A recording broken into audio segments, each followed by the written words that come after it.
Okay, so first I want to give a shout out to my wife, Terry Dunek. Been married to this girl for 42 years, and she said something that I thought was very appropriate.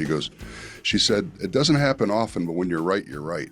And I was right on this one, Mark. I had said that I was concerned about this game. I thought it was an Eagles trap game, and they struggled, but they came out with the victory. So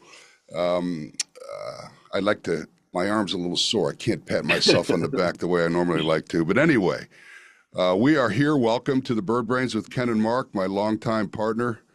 Covered the Eagles for years for Trenton Times, and NJ.com is Mark Eckel. I'm ex-Philadelphia Eagles, Philadelphia Stars tight end Ken Dunek. And we have a really special guest that I'm going to introduce here in a second.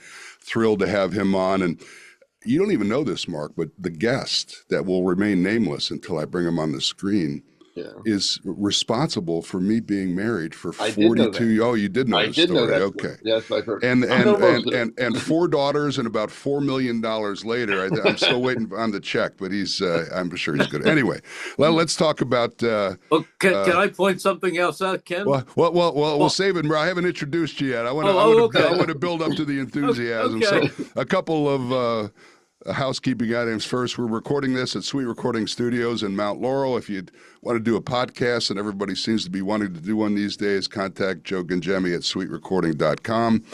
This podcast is also sponsored by Gateway Mortgage, our good friend Chris Wilhelm. Contact Chris for all your mortgage needs, 856-810-1222. We're going to do the Eagles cruise in April. April 12th, we leave. It's Sean Landetta, Vince Papale, Gary Cobb, Byron Evans, myself, and a few others will be sailing out of Tampa for an Eagles cruise. Joe will put the info on the screen. Use promo code Dunek to get $300 off of your cabin, and we'd love to see you there. And then finally, we're prepping for the JerseyMan, PhillyMan January 1st issue. Our good friend Mark Eckel has done a top 25 of memorable Philly sports moments. I have a feeling I know what the first one is. I haven't read the story yet, but you can read the magazine for free at JerseyManMagazine.com. So that takes care of that. Now I want to introduce a guy that really needs no introduction at Philadelphia sports. He's in the Eagles Hall of Fame. He's in the Pro Football Hall of Fame. Started his broadcasting career doing the Birds in 1977, I believe, and I want to welcome the Hall of Famer Merrill Reese to our podcast. Merrill, how are you, sir? I am great, Ken. I just wanted to point out a fact that Mark doesn't even realize what kind of an Iron Man you are. When you were at training camp with the Eagles, and I believe you were at training camp at Westchester. Am I right? Yes, it's tattooed in my brain. You would work hard with the two-a-days. And there were a few days that, even though he was putting in two-a-days, Kenny would sneak away with me at lunchtime and play tennis.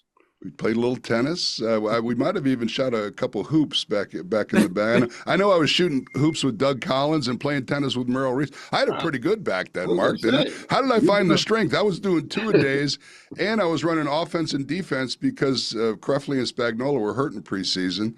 I got to start a couple games, and that's what really had me make the team. So I don't know where I got that energy. I don't have it anymore, Merrill. I don't have that I'll tell you something else I remember. I have a crazy memory, but you used to tell me about a friend you had at Murray State who was a top tennis player who was on the tour by the name of Mel Purcell. Mel Purcell, that's correct. Boy, you really you got a good memory. And actually Mel won the U.S. clay courts one time. He beat Guillermo Vilas, who was a really good clay courts player. Yeah. So yeah, Mel was the real deal. And Mel, we digress here. We won't talk about Eagles, but Mel got me in to go see Jimmy Connors and John McEnroe do an exhibition at the Spectrum. And who was Jimmy Connors' wife? She was a former playmate. She was a player, yeah. I think her name was Patty McGuire, maybe. Anyway, this girl had the most beautiful violet eyes, and I got to meet all of them, and it was just a crazy scene. But anyway, let's talk. She was a playmate of the month. She was. Noticed her eyes. She was. I noticed her. Well, my wife was with me, so I had to look her right in the eye, if you know what I mean. Anyway, let's talk about the Birds now. You know, people are they're upset. And we won the game. Number one, here's a couple reasons why I saw it coming. It was the quintessential trap game. We had just beaten the Ravens. Next week, we have the Steelers. Everybody expects us to beat Carolina, especially one guy to bet $3.1 million to win $400,000, which doesn't make a whole lot of sense to me. But I really thought the team would be challenged, and they were. I'm not worried about the net passing yards. Everybody's talking about it this morning. We had 83 net passing yards. Listen, Carolina is one of the worst run defenses in the country. We're one of the best running teams. Why wouldn't we rely on the run? It doesn't make it. I don't care about stats. I don't care. No, I don't either. I never do. Mark, what do you say about all this concern? I mean, you and I both saw it coming. You don't apologize for winning. Mm-hmm. No reason. You win, you win. Yeah, do they have some things to work on? Sure. And Nick said, hey, you know what I like the best in that game? You're going to think I'm nuts. And Sirianni, listen, Mr. Go for it, Mr. Nuts, Mr. We ripped him for great, and he would deserve the criticism he got early on when he almost blew the Jacksonville game, he almost blew to Cleveland. I thought he was the old somebody got to him. I don't know who. I'm thinking it's Fangio, but I'm not sure. That end of the game, it's 4th and whatever, and he could have tried a real long field goal. He could have gone for it to give them a 9-point lead. Right, to put it out of reach. Right. Put it out of reach. Instead, he did what the smart coach would do. That almost backfired, but you didn't expect. You punt Carolina down to the inside. Great play by the Maddox kid, down on the ball at the 3-yard line. But that's what you're supposed to do. Yep. And you trust that your defense is not going to let Bryce Young and a Panther offense go 90s. Now, they almost did, but Nick did the right thing, and I didn't think he was. I thought he was either going to go for it, or I didn't think he was going to let Elliott kick the field goal because he already kicked poorly from 50. Yeah, that was gonna be my point. He hasn't hit a 50-yarder all year. Merrill, do you think that he's lost a little bit of faith in Elliott and that prompted that decision? Or what do you think's going on there? Well, I don't know, but you also have to take into consideration that it was a 54-yarder against the Winds. So regardless, it was the right decision, as Mark said. It was a smart thing to do. And Nick has been a little bit more conservative lately, and it's paying off. I agree. We talked to Coach. Now I could be wrong. I'm not there like I was for 30 years every day. Somebody got to him, right? I don't know if anybody got to him as much as Nick is a very, very, very studious guy. He analyzes everything, and I think he's smart, and I think he just looked and said, I've got to change this a little bit. I've got to back off a little bit and take the points and do the thing that seems to be not as exciting, not as much of a gamble, but make the solid decision. And I think he's been doing that lately. Oh, yes. The last 4 or 5 games, he's done everything like nothing outrageous. No, he knows what he's doing. You talk about self-scouting. I think he's done a lot over the bye. I think he sat down and did a lot of self-analysis. I agree. He did some soul searching. I think the team went to him and said they wanted to run the ball more. Hey, we left out a couple really important aspects of yesterday. We clinched a playoff berth, which is what everybody's trying to do. And Saquon Barkley sets the all-time single-season rushing record with the Eagles, 1,623 yards. Some pretty good players, Merrill, that he jumped ahead of. Have you ever seen a player have as much impact, a free agent have as much impact on a team as Barkley's had for the Eagles? It's amazing. It is amazing. It really is amazing. I guess you can't really consider Reggie White to be a free agent because he was a supplemental draft choice. He was a free agent in Green Bay. He made a pretty good impact, Merrill. Yeah, he was there too. But I'm saying that Saquon Barkley is in modern history, he's the best Eagles running back ever. Yeah. I would agree with that. Hurts pedestrian numbers again, 14 for 21, 108 yards, 2 touchdowns. No turnovers again, which is a positive. He is protecting the ball better. Barkley I wanted to bring that up, Ken and Mark, because early in the season, first of all, I consider the September games preseason games. That's what they are. You can't take them to mean much because they don't hit in the preseason. No. They don't tackle to the ground. And they don't play regulars in the 3 preseason games. Agreed. But what are they? They're preseason games in the season. But in those games, it was Jalen Hurts was going back and he was swashbuckling and he was going downfield. And in those games, he was picked off 4 times and he also lost 2 fumbles. At that point, the Eagles were -6 in turnover differential. They're now +4. Since that bye, in these 10 games, or 9 games, 9 straight that they've won, he has had 1 interception and 1 fumble. And that's in 9 games. And why? Because he's being careful, because they're playing old-style football, run the football with your great back and your great offensive line, and take the passes that are there. I mean, yeah, Patrick Mahomes is great, but he has 13 interceptions. These quarterbacks, Justin Herbert, they have plenty of interceptions. You look at the kind of game that Jalen Hurts is playing right now. He's playing a very much under control game. Now, late in the game when he had to, he rifled the ball to A.J. Smith for a 23-yard first down. And he threw a great sideline pass moving to his left to Devontae Smith. And then he hit Smitty in the corner for a touchdown. And then he went over the middle and hit Grant Calcaterra for a touchdown. So I think he's playing the kind of football they want. Can he be a little more daring? Perhaps, but there's no reason to be. Why? The defense had a couple of mishaps yesterday.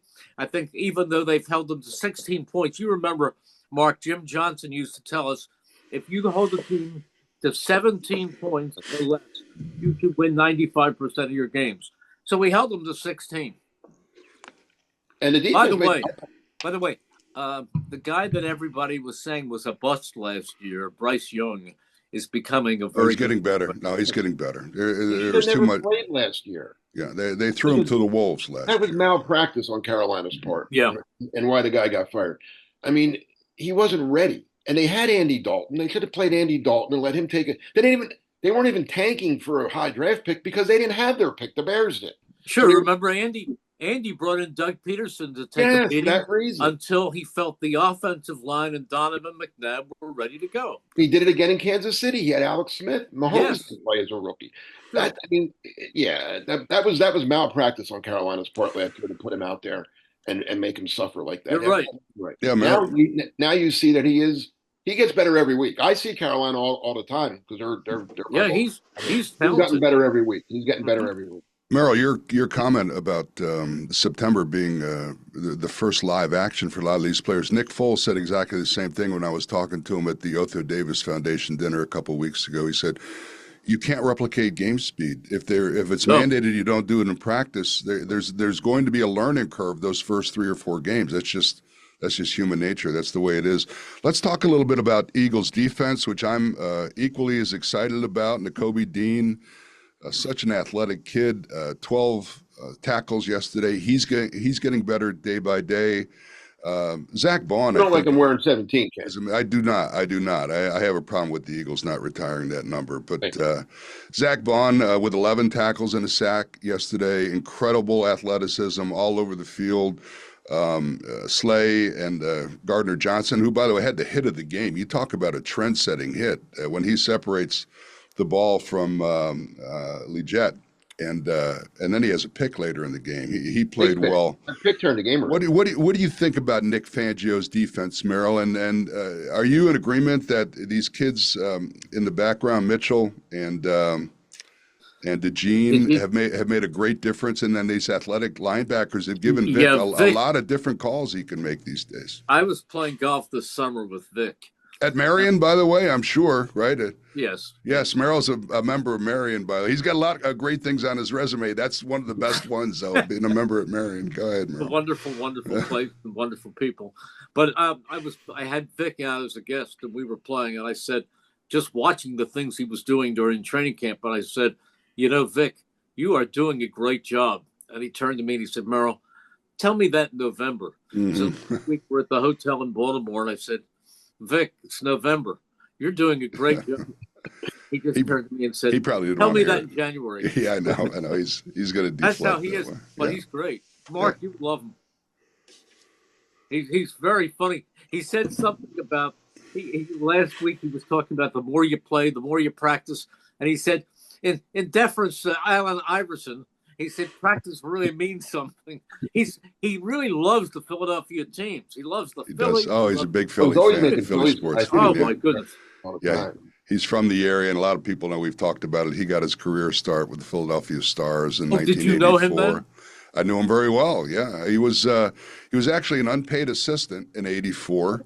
His pay was getting to sleep at the vet, which I'm not sure that that's worthy compensation. And the next year, I believe we lost the linebackers coach, and he was the assistant linebackers coach under Vic Tobin with the Stars. But know Vic very well. I took him to Burlington to play golf. He probably wasn't as impressed, Merrill, as going to Marion with you, but I did beat him by a shot, which I took great comfort in. But let's talk a little bit about Jalen Hurts. And here, if I have a concern, here it is. It's really physically he's great. He can tuck it and run it. He can do all athletically. He's got the arm strength. People say he doesn't have the arm strength. Oh, They're he's wrong. got plenty of arm There's strength. wrong. I've seen, Merrill, we've seen him at practice. He got plenty of arm strength. But sometimes in the decision-making process, he will, I think, tuck it a little quicker than I would like, rather than going through his progressions. I would like to see a guy like A.J. Brown have more targets yesterday. Now, the defense can dictate where the ball goes. I understand that. But you got a great weapon. He didn't. A.J. Brown didn't make his first catch until around the 2-minute warning of the first half. It was actually his first target. So, and then he missed them a couple times. There was one early in the game when he ran a deep corner. The safety bit on the under route. He could have gotten it to him. He checks it down to Dotson. What do you see in there? Are you seeing the same things that I am, Merrill? Well, I think he is capable of taking the reads and making the decisions. I think, if anything, he is overcautious about not turning the football over, because everybody was so critical about that. And everybody was saying, turnovers kill. I think this is a time you have to let it loose and just have confidence and just throw it into the tight windows or go deep. And I think that will come back. I really do. But right now, the big thing is the Eagles are now +5 in turnovers. It's always been the biggest stat in the game. That's the big thing. And I think he's, if there's a way of saying it, he's erring on the side of caution. Mm-hmm. But that's not a bad thing. No.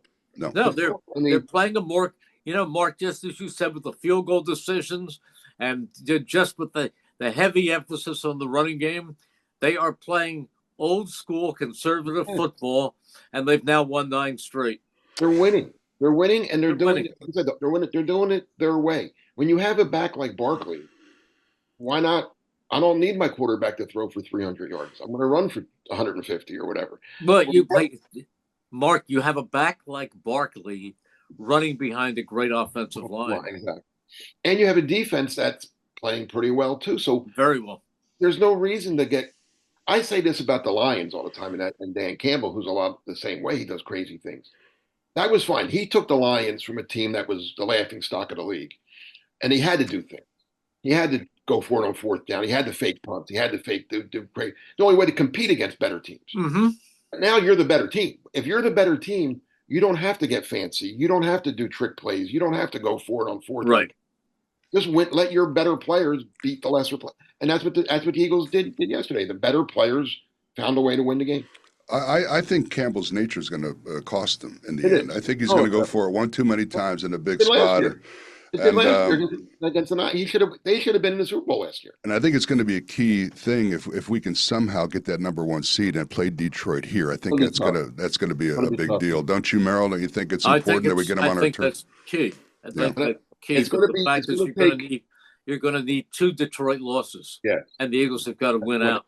Yep. That's not going to be easy. We'll look at the schedules here. The Eagles have Pittsburgh at home. That's going to be a great game. I'm telling you, get your. It could be another body bag game on both sides. I mean, these teams they're really going to go after each other. Then we're at Washington, who's improved obviously this year. Dallas is in disarray, although they've been playing better lately. And then the Giants are in total free fall.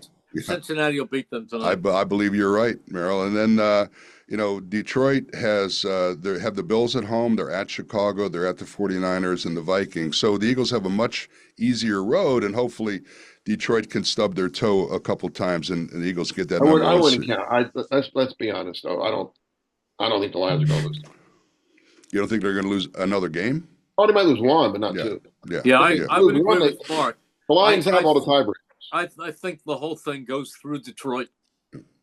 All right, let's talk a little bit with our guest now. I want to talk about we had mentioned the fact that you're responsible for getting married. Merrill, do you remember the specifics of that story? I do. I was doing an appearance at a restaurant, a chain that was owned by Campbell Soups, called Hanover Trail at the time, and then it became H.T. McDougal's. That's correct. I think it was H.T. McDougal's when you came in. That's right. And there was a beautiful hostess. There and was. they introduced you to the beautiful hostess. Yes. And you said, "How do you do?" And then you married her. Yes. Yeah. Well, the funny thing was, do you know there was one other person, Ken, who I introduced to another hostess, and he married her? what? No, who's that?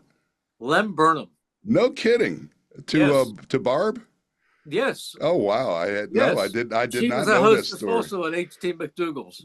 Merle was doing Match.com. He was a matchmaker before the internet. He was Match.com before all this stuff. You could have made millions. Yeah. So Merrill's background, he went to Overbrook High School, he graduated at Temple University. I did not know you were a lieutenant in the U.S. Navy. I apologize all these years, and I thank you for your service, sir, because that one slipped by me. And then, of course, he's got his lovely wife, Cindy, and with his kids, Nolan and Ida. And catch us up on the Merrill Reese family, and then I want to ask you two quick questions before we end it here. Okay.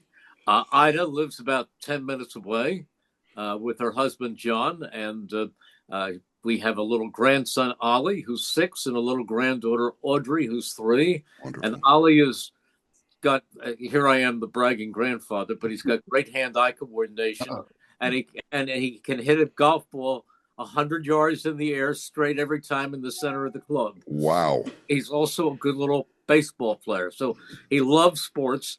And my other child is Nolan, and Nolan is a film editor in California. He's a visual effects editor. He finished Bad Boys 4. Before that, he did Creed 3, Guardians of the Galaxy, Captain America. He's done them all. Bro, I got an idea for you for Nolan. There's a book I read once called "It's Good." See if Nolan can turn that into a movie. That was my biography that was written by Mark Eckel. Listen, Merrill, what's your greatest Eagles memory? You've been doing this since 1977. What is your greatest Eagles memory? And then what do you think was your greatest call? Those are two different questions, but we'll see what you have to say. I don't really evaluate calls. I evaluate memories. Mm-hmm. And there was nothing like February 4th, 2018, when the Eagles won the Super Bowl.